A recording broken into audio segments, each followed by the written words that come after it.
नमस्कार मित्रांनो, film talk मराठीमध्ये तुम्हा सर्वांचं मनपूर्वक स्वागत आहे। मित्रांनो, आजच्या व्हिडिओमध्ये तुम्हाला कमिटमेंट करणे बंधनकारक आहे, कारण मला माझा राग आला तो पण तुम्ही कमिटमेंट सेक्शन मध्ये सांगायचा, आणि जर तुम्हाला माझं बोलणं पटलं ते पण तुम्ही कमिटमेंट सेक्शन मध्ये नक्की सांगायचं। त्यामुळे मित्रांनो, जास्त वेळ न घेता व्हिडिओला सुरुवात करूया। मित्रांनो, व्हिडिओला सुरुवात करण्याआधी मी तुम्हाला 2 मराठी सिनेमांचे काही सीन दाखव, मग तुम्ही बाकीचं ठरवायचं।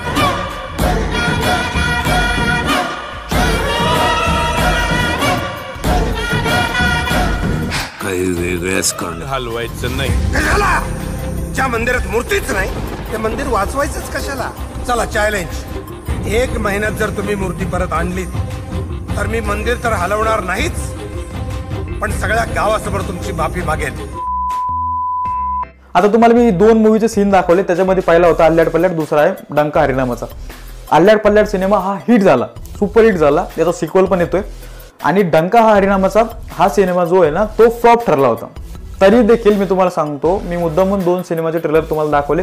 पहिला एक सुपरहिट झाला, दुसरा सुपरहिट नाही झाला, तरी देखील त्याला बघण्यासाठी ऑडियन्स गेली होती। का तर त्या सिनेमाचं प्रेझेंटेशन चांगलं होतं। मी तुम्हाला सांगतो, सिनेमाचं प्रेझेंटेशन चांगलं असलं, ट्रेलर चांगलं असलं तर लोक नक्की थिएटरमध्ये जातात। आता मी मूळ मुद्द्यावर येतो, म्हणजे आपल्या आजचे जे 2 सिनेमा आहेत, फौजी आणि नेता गीता। आता या 2 सिनेमाचे तुम्हाला काही सीन दाखवतो मी, कारण त्यांना स्वराज्याबद्दल प्रेम होतं। जर विल पॉवर स्ट्रॉंग असेल तर जगात आपण काहीही करू शकतो। प्रत्येक विचारधारा एका चुकीच्या हेतूसाठी वापरली जाते, हा तर इतिहासच आहे। कार्ल मार्क्स म्हणतो, समाजात आर्थिक, सामाजिक, राजकीय समानता असली पाहिजे। पोरांना परीक्षेच्या ग्रेड। आता हे सीन तुम्ही बघितले ना, आता तुम्ही जेन्युइन कमिटमेंट करायची, तुम्हाला या 4 सिनेमांपैकी कोणत्या सिनेमाचे क्वालिटी प्रेझेंटेशन चांगलं वाटलं। आता ह्या फौजी आणि नेता गीता या सिनेमाचं तुम्हाला प्रेझेंटेशन मी सोप्या भाषेत सांगतो, म्हणजे भोजपुरी टाईप वाटलं। तुम्ही भोजपुरी सिनेमाचे आत्ता पण युट्यूबला नाही का ट्रेलर बघा, सेम ट्रेलर आपले ह्या 2 सिनेमाचे वाटतात। म्हणजे दोन्ही सिनेमाचे आणि भोजपुरीचे काहीतरी कनेक्शन आहे असं मला या ट्रेलर मधून तरी वाटतं। तर मला एकच सांगायचं आहे की असे सिनेमाचे ट्रेलर बघून कोण जाणार आहे थिएटरमध्ये? तुम्ही सांगा मला। तुम्ही जाणार आहे? मी जाणार नाही। असे सिनेमे कधी येतात आणि कधी जातात हे कळत पण नाही। मग असा सिनेमा बनवायचा अट्टहास का पाहिजे? आता असे सिनेमे काढण्यापेक्षा नाही का, मी तुम्हाला क्लिअर सांगतो, नका काढू असे सिनेमे, कारण असे सिनेमे तुमचे पण कोणी असं पण बघत नाही। तुमचं बजेट कमी आहे तर युट्यूबवर एखादं चॅनल ओपन करा, तिथं तुम्ही वेब सिरीज म्हणून तुमचे 20-20 मिनिटाचे सिनेमाचे जे तुकडे तुकडे करून तुम्हाला टाकता येईल तसे टाका, पण सिनेमा काढायचा अट्टहास बिलकुल करू नका, कारण तुमच्या सिनेमामुळे मराठी इंडस्ट्रीचा दर्जा खाली घसरत चाललाय, याचं भान ठेवा।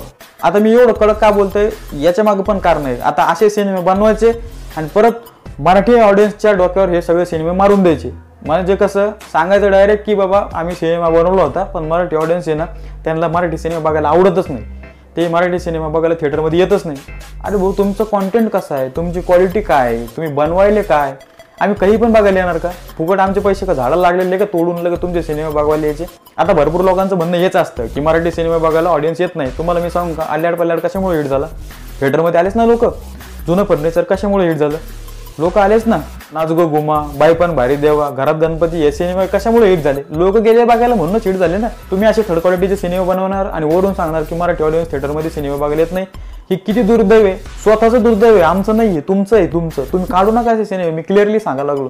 माझ्या मनामध्ये मराठी इंडस्ट्रीबद्दल खूप रिस्पेक्ट आहे, जेवढे पण आपल्या मराठी इंडस्ट्रीमध्ये कलाकार आहेत त्यांच्याबद्दल माझ्या मनात खूप सारं प्रेम आहे, चांगला भाव आहे, पण तुमच्या सिनेमामुळे मराठी इंडस्ट्रीचा दर्जा घसरतोय आणि त्याच्यामुळे मराठी कलाकार, मराठी ऑडियन्स, म्हणजे मराठी कलाकारांना मिळणारा जो मानपान आहे ना, तो तुमच्यामुळे कमी होतोय, हे तुम्ही लक्षात ठेवा।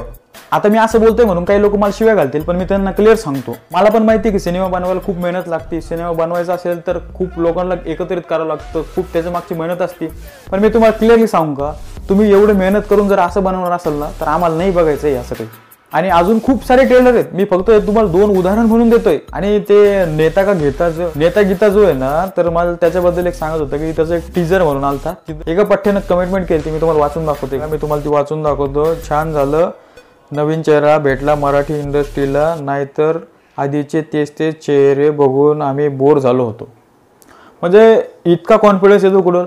ज्याने ही कमिटमेंट केली मी त्याला रिप्लाय मध्ये दिलं की बाबा, मी बोललो की तू बोर झाला ना, तर तू कोणत्या सिनेमातून बोर झाला, मला त्यातील नाही का 5 सिनेमाची नाव सांग म्हणलं मराठी ज्याने तू बोर झाला।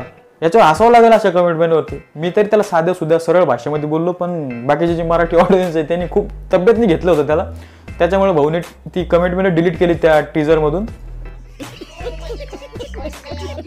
मी तुम्हाला खरं सांगतो, अशा सिनेमापेक्षा नाही का मालिकाचे प्रेझेंटेशन याच्यापेक्षा जास्त भारी हो.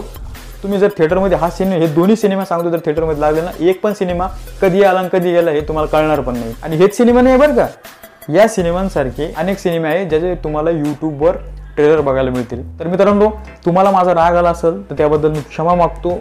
ज्यांना पण माझ्या मराठी इंडस्ट्रीला जर माझ्यामुळे बोलताना काही त्रास झाला असेल तर त्याची मी क्षमा मागतो. पण तर मित्रांनो, आजचा व्हिडिओ तुम्हाला कसा वाटला कमेंटमेंट सेक्शनमध्ये नक्की कळवा. तुमच्या जेन्युइन कमेंटमेंट मला कमेंटमेंट सेक्शनमध्ये पाहिजेच आहे. या व्हिडिओच्या तुम्हाला माझं बोलणं पटलंय, नाही पटलं तरी पण कमेंटमेंट करा. आणि व्हिडिओ आवडला असेल तर लाईक करा. हा व्हिडिओ तुमच्या मित्रांना जास्तीत जास्त लोकांना शेअर करा की असे सिनेमे येणे हे बंदच झाले पाहिजे. धन्यवाद.